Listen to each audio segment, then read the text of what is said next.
What is up, guys? Welcome on back to TK's Garage, and we've all seen the backlash now. I can't tell you how many comments every comment I think on every YouTuber's page about the SuperBee has been negative. If not every, I will put it like this, somewhere around 95%. Now, I'm probably going to catch a lot of flack for this video, and that's okay.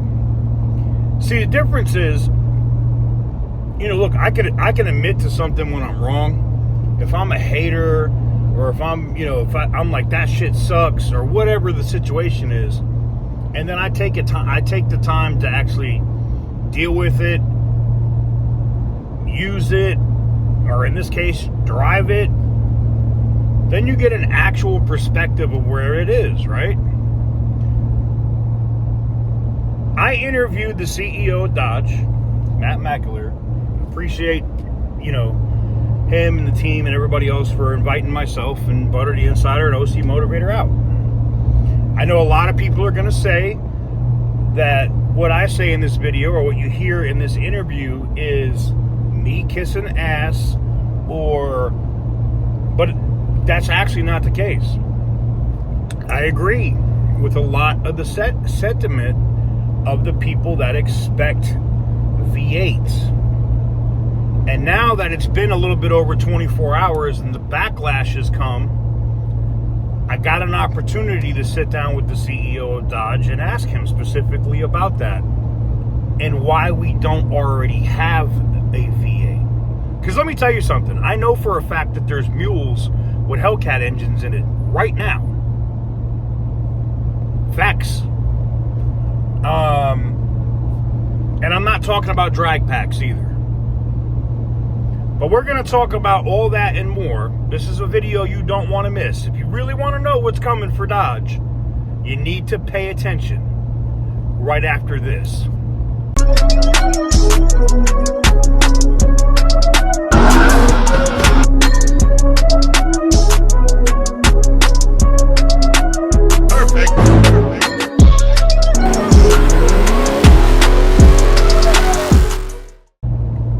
Guys, before we get into today's video, got to talk about the giveaway going on the channel right now.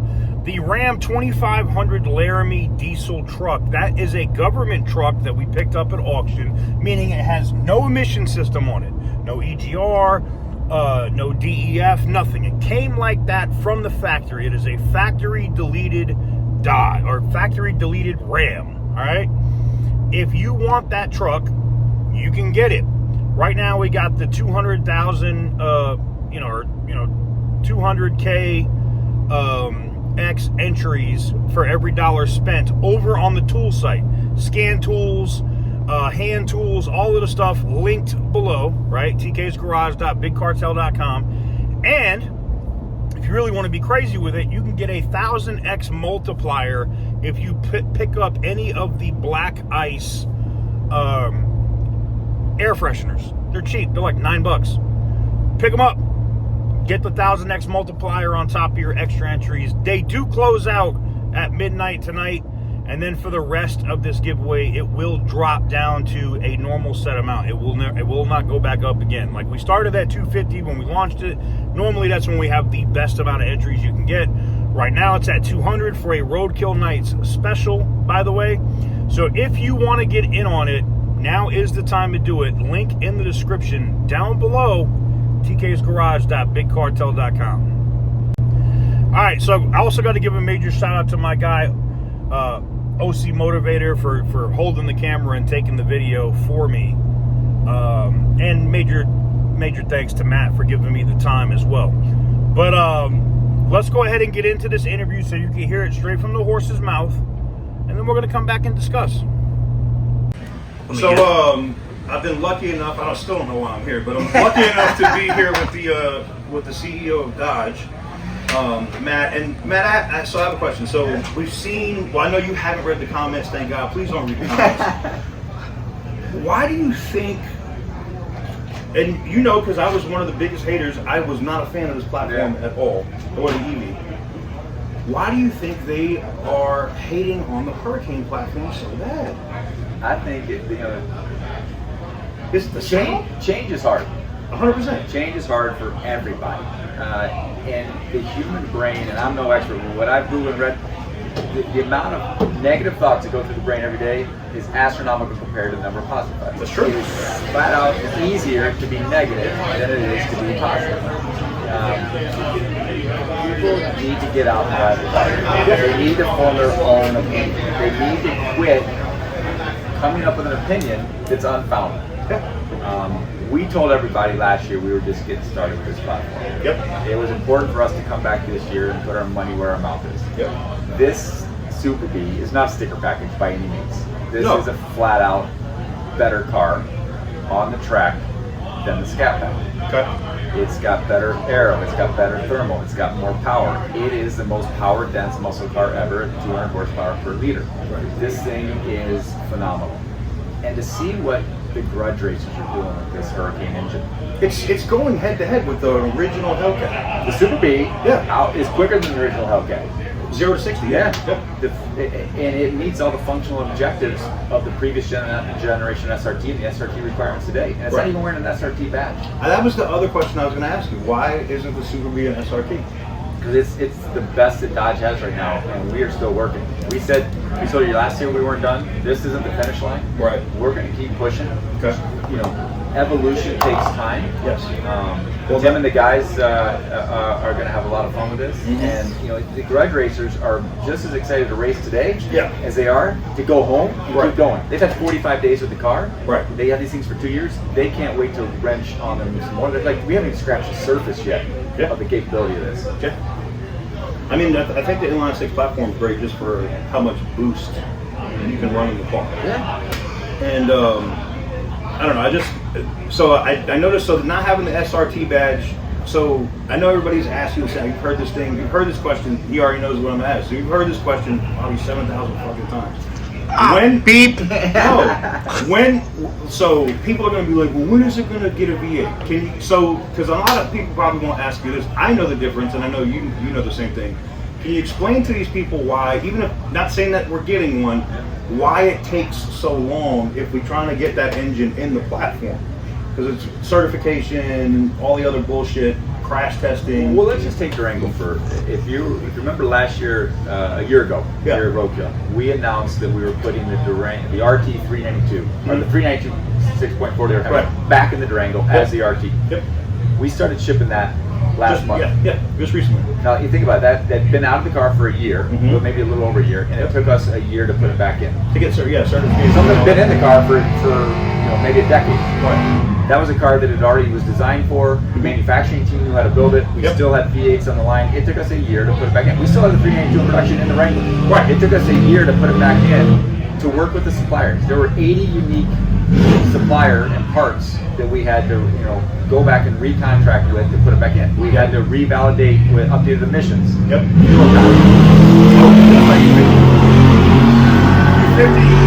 50 stated that car. 50 stated CAFE requirements. Then we have to go back and we got new suppliers we've worked with to put these 80 parts back in. We have to go through cold weather testing. We have to go through hot weather testing. And this was a car that had already been in and had already been in production. Right. The same thing was with the Hemi. When the Ram guys put it back in, that truck had already been designed for it. Right. Not saying we will or we are or we won't, but things take time. This car, we've shown a V8 will fit with the drag pack. Yes, the modifications. 100%. Anything's possible. Yeah. But when you're talking about meeting all the federal requirements, not for this year. I'm gonna be honest. I can tell you from experience, it wasn't easy to put a V8 in the car. But when we do something, we have to look 2, 3, 4 years down the road of where we're going. Right. Just because it can meet the requirements of today, everything has to pay back. There's a business case involved. You don't put any type of motor in a car to one model year. You'll never pay it back. Nope. You have to be able to meet where the emissions and requirements are going. So that takes time. Yep. And the SRT guys are pushing boundaries, but make no mistake about it. The direct connection press conference. Those guys are working on some in the SRT press. They're working on some phenomenal technology. I was impressed with the Grand Cherokee. I thought that thing was insane. So there's a lot in the works. Yeah. There may be multiple powertrains in the works. We're looking at how we go quicker, go faster, produce a better muscle car and a better performing muscle car. And at some point technology takes over, and we'll see where we're going. We're gonna have a lot of fun. As I said, this is the finish line. We'll get there. So last question I have for you: 800 volt system still out of the question, or are you going to actually ever bring that thing out? Well, you know what? It's we've always said with the battery electric technology. That sounds good. Yeah. That the beauty of this platform is we can flex to meet demand. Okay. And you got the new battery tech that's in testing now, right? We're testing stuff with Factorial solid state, taking weight out, improving charge times, improving range. Battery electric technology will come back. Okay. But we've always said the beauty of this platform, we can flex to meet demand. Brand right now. A year from now, who knows? We're getting ready to launch it next month in Europe. Yeah. EV technology is more accepted in Europe. Yeah. A year from now, 2 years from now, hey, maybe here, maybe where you live, nobody still wants it. Maybe California and New York are back. Maybe government rebate. Who knows what happens? Right. We don't have a crystal ball. Sure.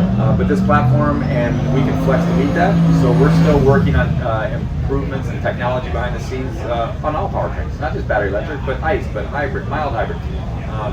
There's a bright future. I agree.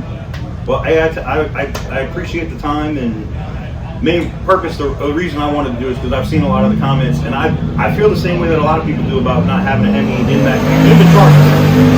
But what I don't think a lot of people, and that's why I wanted to get your take on it, I don't think a lot of people understand the business side of it. It's not even like, yeah, I could put a demon engine in the car. Like, cool, if you can do it, but making a production car and getting the certifications from the government to be able to do it is not like this. It doesn't happen that fast. And the reliability and the quality and the repeatability and the serviceability. Yep. Because all the service departments have to be able to work on the damn thing. Yep. So I was going to just say this question and comment. TK is going to break a story later today that you guys are putting a Hemi in the Topolino. Can you confirm or deny that? Look at that smile. That means it's happening. We knew it. Well, I appreciate it. All right. So as you heard from Matt directly, it's not. Look, the biggest indicator, okay, the biggest clue that you've got so far, right? The biggest clue that you got so far about a Hellcat or a massive V8 coming to this platform is what? Oh, we didn't put SRT on this car for a reason. They didn't put the SRT badge on the SuperBee for a reason. Because there's an SRT charger coming. Is it the Superbird? Because I think we're going to get birds and bees. I already know that we've already got all the Rumble Bees. I called the shit with the SuperBee. They use the name. If there's anything else that's bee related, I bet you the Dakota, they come out with a killer bee. None of that's going to surprise me. Look, shout out to my guy, Black Car Guru. I saw Knockout 360 was roasting. I've seen my dude Kevin Van Voris was roasting. I've seen everybody roasting, right? And I get it. I understand where y'all are coming from because I want it as bad as you do. I want that V8 in that car as bad as you. Want to know also why? Is because I don't know if you guys got a chance to see it. It's over on Instagram. You will get to see the video here because we did get video of the one major pass I did in the car. You know, yes, I'm not gonna lie to you. It's a bitch to put that engine in that car. I had to learn. Does it measure up? Does it fit? Yes, but there's so much other shit. Like the whole front cradle has to change in that car to be able to account for a Hemi, the current Hemis, meaning the 5.7, 6.4, or 6.2, okay? I only know because we put a 6.2 in one, and that was a bitch. So, I will tell you this. I'm willing to bet money on it that we probably get some sort of announcement or major leak before the end of the year that shows something on that platform, that charger, with a V8 in it. Don't think, okay, with all the negative comments and everything else, don't think that the company doesn't pay attention. They do. They listen to you. The other thing, though, is, on the other side, is The only disagreement I have with the Hurricane in those cars is just stop calling it a muscle car. I'm a BMW guy too. Call it a performance car. Call it a sports car. I get why people are mad that they call it a muscle car. But then you guys are hypocrites, because I've literally heard other guys call the SXT and those other food stamp fucking Mopars muscle cars. And they have the Pentastar in it. Because it's a V instead of an inline six? I don't get it. I will say this. Is the power in that inline six ever going to compare to something like a TRX? No. Is it still very capable, fast as hell? I will tell you this, that Grand Cherokee SRT project vehicle impressed the shit out of me. I know everybody hates it. I rode in it. Drag Times rode in it. I'm sure he's going to do a video on it. Racer X rode in it. I have not felt something like that outside of Hellcat power in terms of how that thing held, you know, in terms of the power band going up. That thing was awesome. If the Charger pulled the way that Grand Cherokee did, man, I don't think they'd have any. I mean, I get it sounds like a vacuum cleaner, whatever. I don't think they'd have any problem selling them. I think they got to get rid of that top speed limiter. I think they really need to unlock the ECU, let people start tuning these things, and then let it run away. Let it do its own thing. But I get it. I understand where you guys are coming from. I understand the wanting to have the V8. I'm right there with you. I get it. The one thing I can tell you is from somebody that has a shit ton of inside information, more than I share in my videos, by the way. Be patient. I know you think I'm talking shit when I tell you it's coming. It's coming. These guys are not going to sit back and settle for less. During the presentation, they said, oh, and we're not done. Remember when the Rumblebees came out? And Tim said, oh yeah, we're probably not done yet. And then they fucked around and brought out three more direct connection versions. And they're not done. I know it's easy for me to tell you to be patient. But I promise you it's going to be worth it. Because they got some real awesome shit coming. Real awesome shit. And I'm not just saying that because I know you're going to cook me in the comments too, because you're going to say I'm invested into the company. Listen, I've already lost half my investment. I was invested into this shit for $314,000. Okay? The stock's at 5 and some change now. I bought in at 9 something. I've already, like, it's not about, oh, he's only saying that. I've already lost half. It has nothing to do with that. It has to do with, I actually put my money where my mouth is when it comes to shit that I believe in, and I believe in the brand. I don't, fuck that other shit in Europe. I'm not talking about none of that. I'm talking about right here. Chrysler, Dodge, Jeep, and Ram. I believe in it. I know that they can turn it around. The sales for Ram don't lie. And I know, with what's going on with Durango, that you're going to see I'm telling you, you're going to see a massive resurgence at Dodge. Be patient. Let me know what you guys think in the comment. I know you're going to cook me, but let me know what you guys think in the comment section down below. Give the video a big thumbs up. Hit the subscribe button if you haven't already. And as always, stay petty, my friends.